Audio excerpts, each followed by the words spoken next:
Hello and welcome to the Ant-Man channel. Yo, it is Wednesday the 18th of December 2013 and as always, I am Ant-Man. And I got an article here for all my favorite friends in the world, you atheists. And I'm not trying to be a smart aleck or I'm not trying to be sarcastic. I actually do like you guys. You guys are fun to talk to. Even though you guys end up picking up rocks and throwing them and like start calling for lions to be unleashed on me, I still like you guys. You guys are cool. But here we go. Here is the typical straw man, baseless statement that the atheist makes. Religion kills. So atheist, religion kills, Doug Giles. Not as many as communism has, Dinky, by Clash Daily. The Black Book of Communism came up with a smaller total of 4 million for the Holodomor, and 2 million for What? Look at these two words for real, though. Look at these two words. Unbelievable. Holodomor and decolonization or something like that. As well as a total communist death toll of 94 million, smack dab in the middle of the 85 to 100 million death toll estimate in the summary, broken down as follows. You know what's funny before I read this is that when you say something stupid like Christianity is the reason why there has been wars, well, if you look at every single war that's ever happened, it's because of religious things. So saying that Christianity causes wars is like saying anyone with a mustache should be hated because they cause wars, because everybody that's ever went to war had a mustache or something. Because it's irrelevant. It's something that should just, it's the point, it's not, that's not even a good analogy, by the way, but I'm just, it runs around me, and it's like, how is it that you guys even think of these things to say? Because when you go and you look into the whole entire reason why people even have wars is because of liberty. What is liberty what is it driven by, is what I'm trying to say. It's driven by your beliefs. It's driven by what you believe in, and what you believe in is actually called your property. And what is it that we defend here in America? We defend liberty here. And what is, how do we all pursue happiness? Well, it's by the government. Well, they do their job by, they're supposed to protect our property, our pretty much our family, because if violence happens, then we'll use justice. We won't use the primitive, club of what the barbarians were using. We'll use common sense and legislation, and hey, we'll punish you. That's the better way to go. We're human beings. We're not animals, you guys. But anyways, what I'm trying to say is, like, it's stupid. It's who said it? Christopher Hitchens said that religion is the cause of war. Well, it's just the stupidest thing I've ever heard, because, hey, come on, you guys. Come on, let's just use common sense. 65 million in the People's Republic of China, 65 million, 20 million in the Soviet Union, 2 million in Cambodia, 2 million in North Korea, 1.7 million in Africa, 1.5 million in Afghanistan, 1 million in the communist states of Eastern Europe, 1 million in Vietnam, 150,000 in Latin America, 10,000 deaths resulting from actions of the international communist movement and communist parties not in power.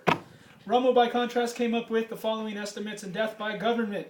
62.9 million in the Soviet Union, 32.9 million in the PRC while in power, plus an additional 3.5 million killed by the communist Chinese before taking control. 2 million in Cambodia, 1.7 million in Vietnam, 1.5 million post-World War II Poland, 1 million in Tito's Yugoslavia, plus a suspected 1.6 million in North Korea. If I added that up correctly, that comes out to 103.6 million people. Rummel's overall total for the 20th century includes murder and genocide carried out by non-communist regimes.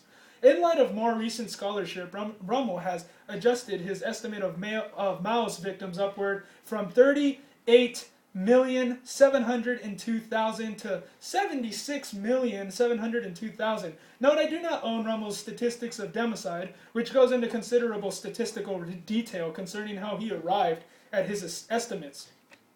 In Jasper Becker's Hungry Ghosts, he estimates Mao's victims at 30 to 80 billion, million. Pretty much all the sources on the I don't know how to say that either. Khmer Rouge genocide gives estimates in 1 to 3 million range, most around 2 million. So what is the number one killer of people on earth? It is dictators. It is corrupt governments that end up having majority tyranny and having aristocracy, or having democracy that ends up into despotism. And there you go. That's what Hitler did. He brainwashed everyone in his entire where he was. And he's from Austria, and he was dominating places like Poland and Germany, and he brainwashed an entire generation to think it's cool to kill Jews. They're not human. And this was based on Darwinian evolutionary psychology, people. This is because he believes in Darwinian evolution, which tells you that Jews and black people are the closest relatives to the apes. And if that's not racist, I don't know what is. So let me say something. Let's see. Ethiopia's deposed Marxist dictator Mengistu Haile Mariam is one of the few communists actually convicted of genocide in a court of law. They probably gave him up because they wanted to have you, I don't know.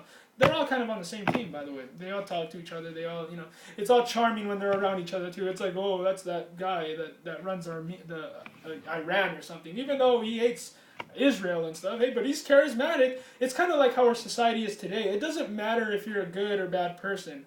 But there's no such thing as good person anyway, so let's get that out of the equation. It doesn't matter if you're someone who likes righteousness or likes wickedness. As long as you could put up a front that you're a cool, get along, everybody, hey, let's just get along. If you can get along with everybody, dude, everybody likes you. It doesn't matter what you believe in. It's just the way it is nowadays. There is no right or wrong. There is no left and right. There is no up and down. We could call it whatever you want. It's a free-for-all, baby. Let's see. And... actually convicted in summation. Communism probably killed at least 85 million people and might have killed as many as 140 million people. Excuse the metaphor that I gave you in the beginning. That was not a good metaphor. But I was trying to make a point, and that is that people fight because they believe in something. Liberty is an idea. It is a spirit that has been in people for thousands and thousands of years, and it's still alive today. It's growing. I think that spirituality and virtue is growing in our days. I think people are starting to wake up. That's a good thing. I'm starting to talk to people I never would imagine talking to about this kind of stuff recently. And it's because people are starting to get a hint, and maybe they're starting to stop being slaves and maybe pick up, their shield of faith and their sword of the spirit, and maybe they're going to start to go to battle, because this is a war, ladies and gentlemen. This is not a game. You need to stand up for what you believe in, and if you don't, you're a Arrested Development little gangbanger type person that's like, yeah, you're not supposed to say anything about anything. You're supposed to be scared and dumbed down and just dance around and twerk all day. And what do you think the problem is where we're at today? Because of the depraved degeneracy of our generation, my friend. It is a bad, bad place to be in history. But hey, have we come to where we are right now for such a time as this? Are we Christians not, like in Syria, they're being annihilated right now. Christians are on the verge of being, absolutely killed. Genocide in Syria. Do you think that while we're still alive Christians, while we're still not being put up on a cross, burnt on fire to light our towns, while there's still football games and the Colosseums aren't being used to put us in there with lions so everyone can cheer us on, or cheer the Lions on, shouldn't we say something while the time is good right now? Shouldn't we warn people while we have the chance? Because it's not going to be this great, ladies and gentlemen. The progressive humanist believes that society is getting better, and we're just better and better. And people that lived back then are stupid. Even though they wrote the Bible and they told you stuff would happen that actually absolutely has happened. Like the book of Daniel is probably one of the craziest books you'll ever read in your life, because it prophesies things that happen to such detail, man, such precise detail, that a lot of people try to discredit it and say that it had to be written after the fact. No, I don't think so. The Dead Sea Scrolls are a beautiful, beautiful example of how the Word of God has never been tampered with. It might have been sentences put in there and here and there, but we know how to discern this difference. And today there's like a reformation going on with us Christians, and it's called the Strange Fire Convention. The Strange Fire Convention is the nowadays Reformation. They are getting rid of all the charismatic Christians out of the community, and they're pointing them out, like saying, all of these 7 steps to becoming a financial success, all of these people that are preaching financial prosperity gospels and God has a wonderful plan for your life gospels, because that is not the Word of God. The Word of God is, if you are not going to leave everything that you have to follow Jesus, you are not worthy of Him.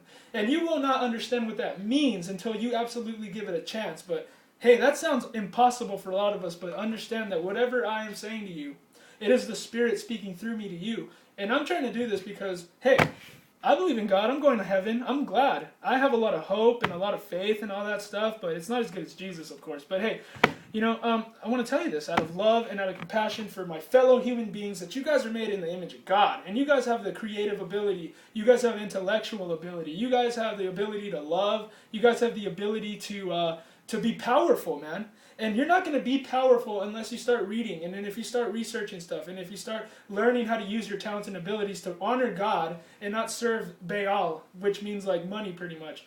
Because that's what everybody does nowadays. Hey, you believe in God because you're lazy. You don't want to go to work. Well, hey, money is a tool of enslavement. And I'm not trying to not have a job.